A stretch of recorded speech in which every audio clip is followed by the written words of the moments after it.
with their energy field, kind of see what's going on there. It kind of gives us a little bit of a blueprint to go off of, like, you know, if there's an energetic block, sometimes it correlates to physical things, sometimes it correlates to emotional things, but it gives him a second to kind of like tune in and kind of focus. His root chakra is open, sacral chakra is open, solar plexus is open. Okay. Heart chakra is blocked, throat chakra is blocked, third eye is blocked, but the crown chakra is open. Okay, so he's getting energy in, he's getting energy out, but it's probably showing up with communication. Oh, that's so weird. So I take notes as I go, and I literally write, like, the chakras, like, you know, at least 4 times a day. And I skip third eye, and his third eye is blocked, and I keep going back to his eyes, so I'm wondering what's going on there. All right, I'm going to clear these blocks. I don't just let them sit. I go ahead and, like, clear them, and then that way it kind of, you'll feel a shift with them, like, just being more open and more connected. Usually they seem a little bit, you know, just perkier, just more cooperative, too. Okay. What's your daughter's name? Kessa. All right, I'm just clearing that third eye. Okay, does he have any, like, is there any eye issues, or does he, like, is he spooky at all where he, like, sees shadows or anything? Not that we have noticed. He's making my eyes feel kind of, like, almost, like, sticky, or, like, they're, like, almost, like,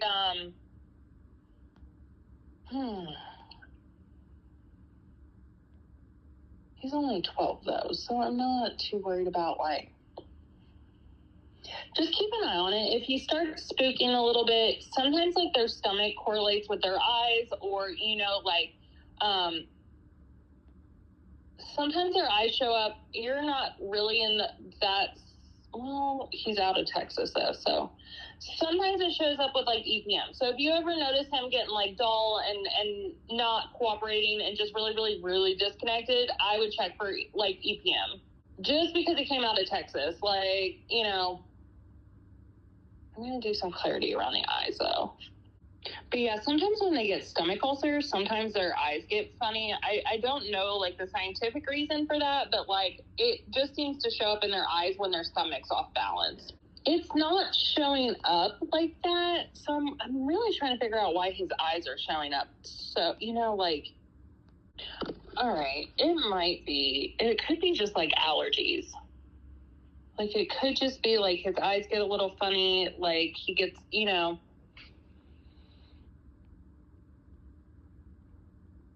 He's pulling in quite a bit of energy there, too. So sometimes with my mare, I'll, like, take, I always recommend this to people because anything that's free that we can do really quickly, like, and it benefits them, I'm all about it. So you can take, like, your middle finger and kind of tap the inner corner of their eye, and if they have a lot of pressure build up, it will actually make, like, a popping noise. Okay. And I just do it until the popping stops, or they, like, pull their face away. But especially on the right eye is showing up quite a bit. So what is he doing that you were thinking he might have ulcers? He is kind of, like, sometimes a little cinchy, and then he's, like, perfect on the ground, but he has been tending to rear. All right, he's got a lot of tension from his eyes to his forehead and into his pulse. So that, you know, that can always contribute to behavioral things, and it does kind of go to the back of his head too. So anytime there's, like, pressure or pain in the face, like, it does line up with, like, behavioral stuff.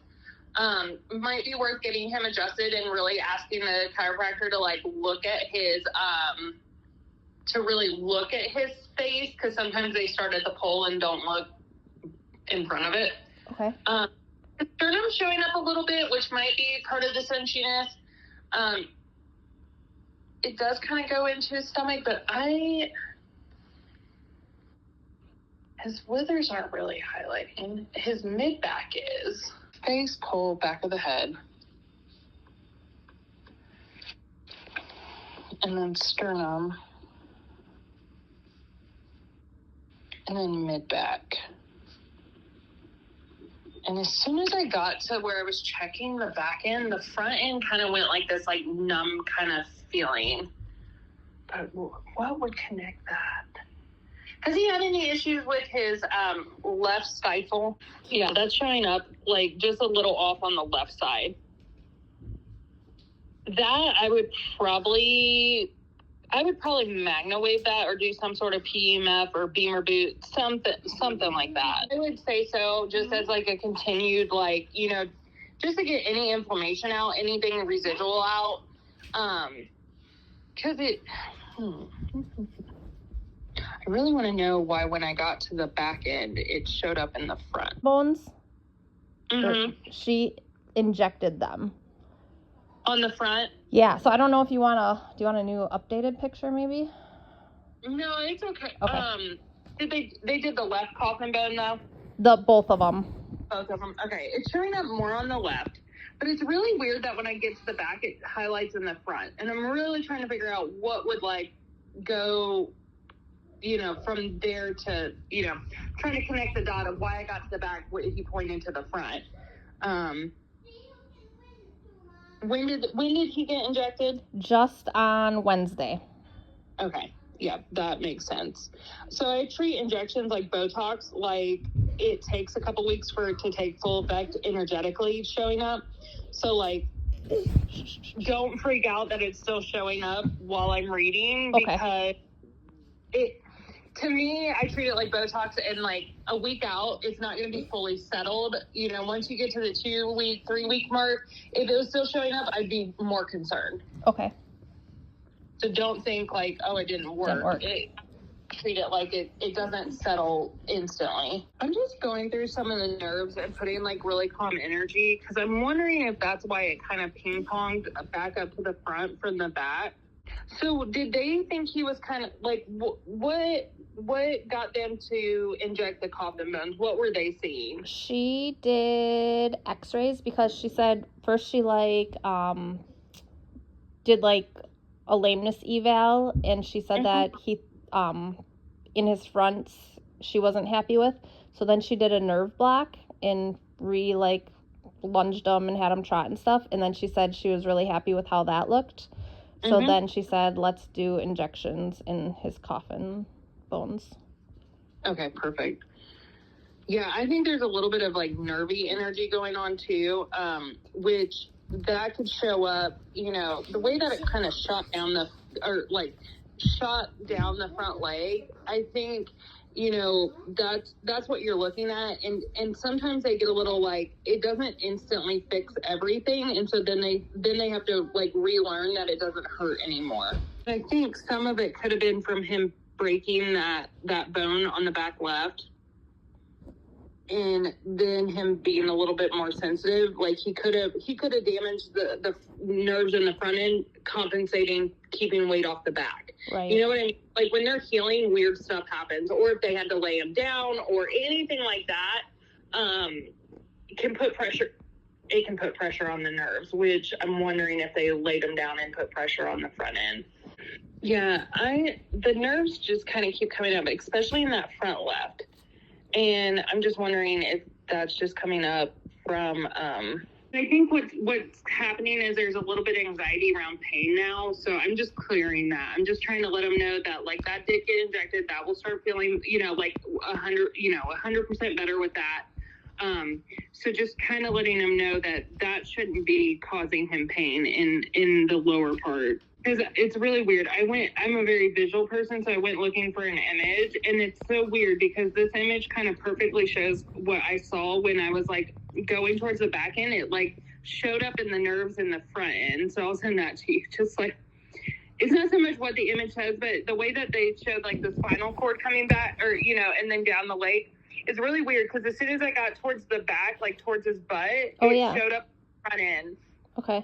And that's exactly how the visual was. It was like, oh my God. Like, so I think I'm just going to put some balance in his body too. And I've been doing just really calm energy and healing. Which way on the barrels does she go first? She goes right. Does he shake his head when he comes around the back end of the first barrel? So when I asked him to go through the barrels, the first barrel, The first time he showed me, it's like he wants to pull in a little too close to the first arrow, or to the first barrel on the back end. And then when I asked him to show me it again, he kind of put a little bit of pressure on the right TMJ. So I was trying to figure out what was going on there. And then there's a little bit of tightness mid-back. So what I'm thinking is, one, let's get him stretching a little bit. So if there is pressure on the nerves, if there is any stiffness, if we can do some cookie stretches to, get his head to the side on his belly and then switch, then that adds a little bit more flexibility. Stretching the front legs, all about just getting him a little more bendy and a little bit more flexible going around the barrels. Because there could be a little bit of tightness. It could be in his back end, his top line, or in that, in the spinal cord going back. I definitely would do some more PMF treatments too. I'm going to connect him just a little bit more to her, because I do feel like there's a little bit of a disconnect between the two of them, or just a little unbalance.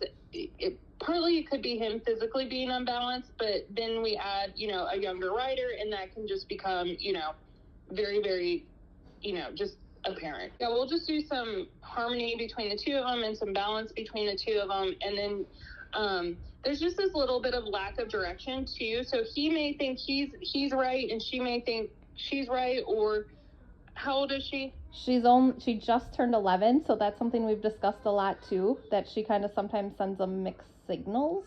Yep. That's clarity on signals. And also, sometimes younger riders, obviously, I have a 10-year-old. He's not always the most clear when he's riding. It just kind of happens. So it's them learning, and then the horse learning their cues. Also, when you go from a bigger rider, a grown woman, to a kid, the cues are going to be different. So she may be giving the right cue, but it's not at the right pressure point, and he's like, what is that? I always like to match a verbal cue too, so that way they get both. They get the physical cue and the verbal cue. And I think sometimes that helps kids, in their mind, associate the verbal cue also with the physical cue, and so they have more clarity on it as well. You can never over talk to a horse. They always crave more. Yeah, clear communication, and just them building a stronger bond is going to be huge. I'm going to send you a couple crystals that I would just put in the saddle sack. Okay. Crystals work I'm a very practical person that has a very woo-woo job. But crystals do vibrate at a frequency and do help with the intention that we're working with. And also, if you look at just color theory, blue connects to your throat chakra. It helps with communication. Also, blue is very calming, so it will be good for both him and her. The more saddle time they can get, and the more patience, that's, let's see. And I wouldn't use these all together. I would kind of use one day and see if it helps a little bit, and then use another one, rotate them out, because these three don't exactly work great together. I've never put these three together and been yeah, this is a great combination. She may need one separately from him. Right, I feel like he really needs. And it's a very protective one too. What's her birth date? May 4th. Yeah, she's a Taurus. Lapis lazuli will work really well for her, but I really, really feel like he needs the labradorite. I kept getting a pull for a green crystal too, and that does line up for a Taurus too, is a green adventuring, and the lapis lazuli will be good for her too. That shows up under Taurus as well. And green and pink correlate with heart chakra energy. That would be really good for them, because his heart chakra was blocked, and I think that's just going to take. No, the heart chakra was open. If you wanted to do a couple together, I would do the fluorite, the lapis lazuli, and the green adventuring. I think those three together would be a good little combination. I would get a piece of labradorite and put it up above his stall door, or somewhere where obviously he can't get to it and eat it. I think he needs the labradorite. It goes with the throat chakra, the third eye, and that, and it helps with weird energy. And with his eyes showing up, it will help with that too. Start there, see how he does. I would get him I would do a chiropractor adjustment and maybe some like a beamer session with the lady.